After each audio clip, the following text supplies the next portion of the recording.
Hello, this is Joe Gomulak-Cavicchio, and today we'll be going over the 2014 template for the School of Nursing. So the first thing that students will see is the course homepage. This was previously known as the Read Me First page, but we've decided to change the name to course homepage. It's going to have the same basic information as your Read Me First, any important announcements you want your students to know right away. So in the beginning, you'll probably have a welcome back message or a welcome to the course, just getting them oriented to their expectations and point them where they need to go. Next, you're going to go to Meet the Faculty. And we have a couple of different options you can do. You can create a contact card. You can do a Meet the Professor, which a folder would go into. There's a couple of different options that you could do. But it has basic information of email, work phone number, office location, office hours, and then notes. I've had a couple people ask, they want to include their cell phone number. You could put that in your notes with explicit directions like don't call after 10 o'clock, don't call before 8 a.m., anything like that that you would want the students to know. But there isn't any real way to put it right under the work phone number. Underneath the Meet the Faculty are going to be your class announcements. And the announcements are going to be like before. You can create a new announcement for your student to see.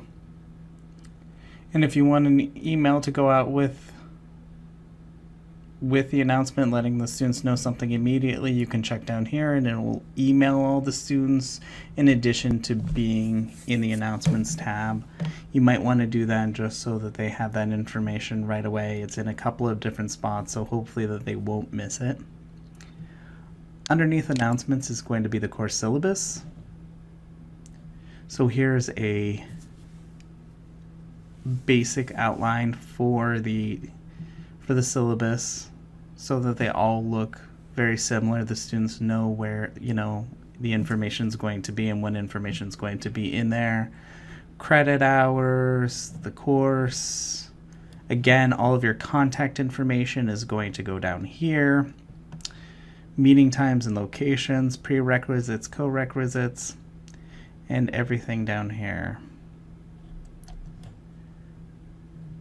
Some instructors have also included their syllabus as a document so the student can download it and have a hard copy of it if they want. This one's in a Word format. If you can, I would suggest having it in PDF form, so students that don't have Word might have an older version of Word. It'll be accessible to everyone. So the course schedule is going to be next. So you might give some brief information on timelines in your syllabus, but in the course schedule you're going to lay everything out week by week, topic by topic. I've seen this done a couple of different ways, but the basic information you're going to want to have is dates, any topics, and assignments due.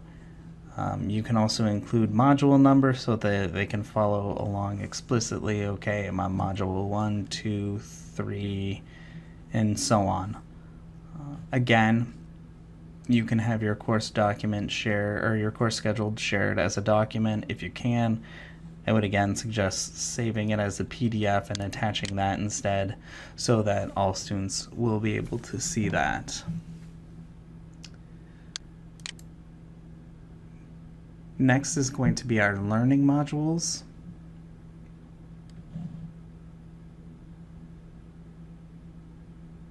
And here's some basic information on the learning modules. Here's a sample learning module for you to see. The first thing you're going to see is the introduction. You're going to want to keep this short, but have it be something interesting, something to pique their interest, something to draw on their previous knowledge so that they can kind of start thinking about the topic you're going to be discussing that week. Then you're going to have the learning objectives, again stated something like by the end of this module, the student will be able to, and then give some bullet points of the things that they should be able to do. Key concepts, anything that they might need to know going into the module, things that they're going to need to pick up on. Required readings. Some people put in recommended readings. Oftentimes, though, if you put in recommended readings, the students will just skim over those if they look at them at all. If there's something you really think they should look at, put them in recommended readings. Underneath that are learning activities. And for discussion boards, blogs, wikis, journals, anything like that, inside the learning activities, make sure you add those as specific items. So go down into tools and add an actual journal or a link to the discussion board instead of adding an item and then telling them to go to the discussion board and then submitting their assignment.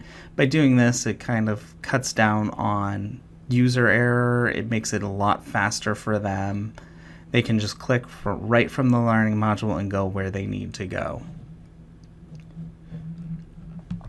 We're going to use our breadcrumbs to go back a little bit. We'll go back to the sample learning module. Down here, you'll see a lecture.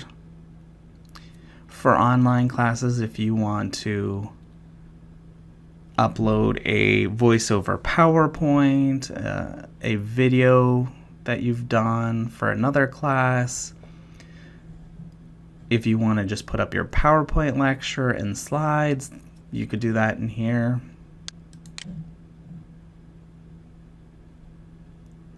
And assignments. So if you have anything you have want your students to turn in this week, you can go ahead and put an assignment in there.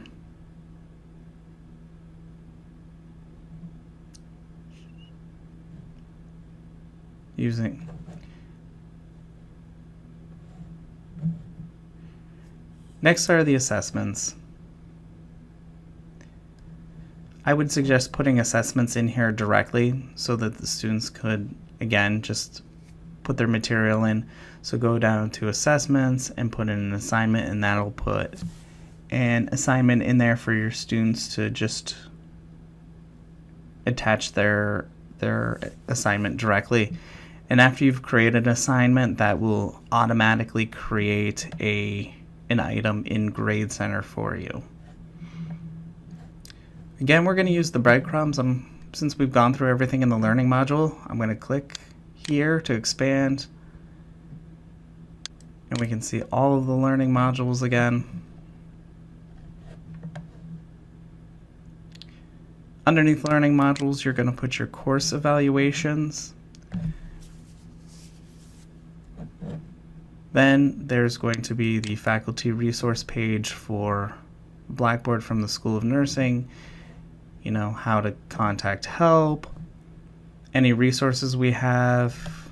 We have little help on Panopto, Articulate, Screencast-O-Matic, Blackboard Collaborate, and other items you might use in Blackboard. And then a faculty reflection. So here's a little information on a reflective journal if you would like to keep it. You can create your journal. You can just have it as an item. If you're going to do that, make sure that this link is hidden from students.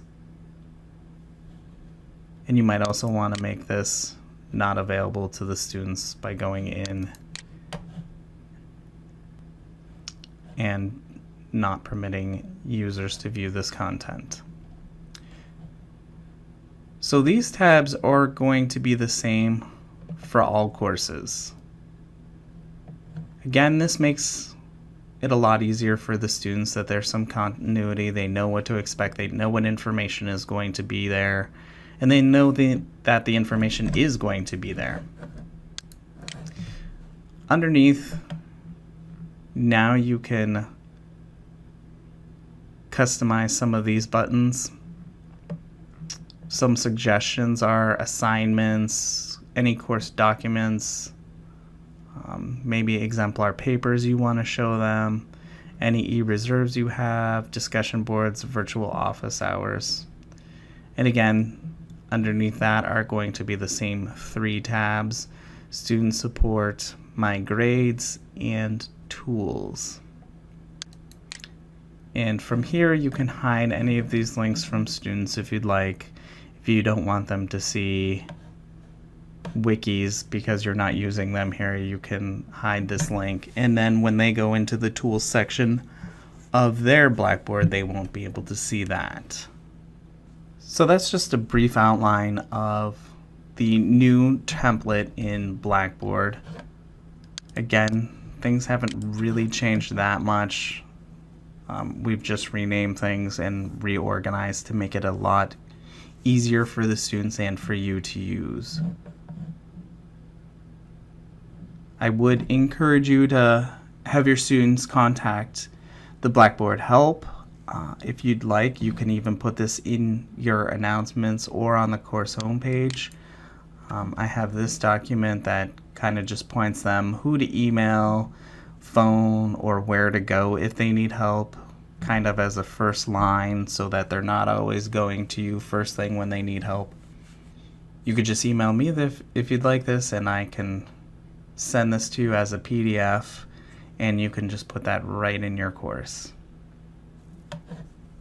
As always, you can call me, email, or stop by if you have any questions about the template or anything else in Blackboard.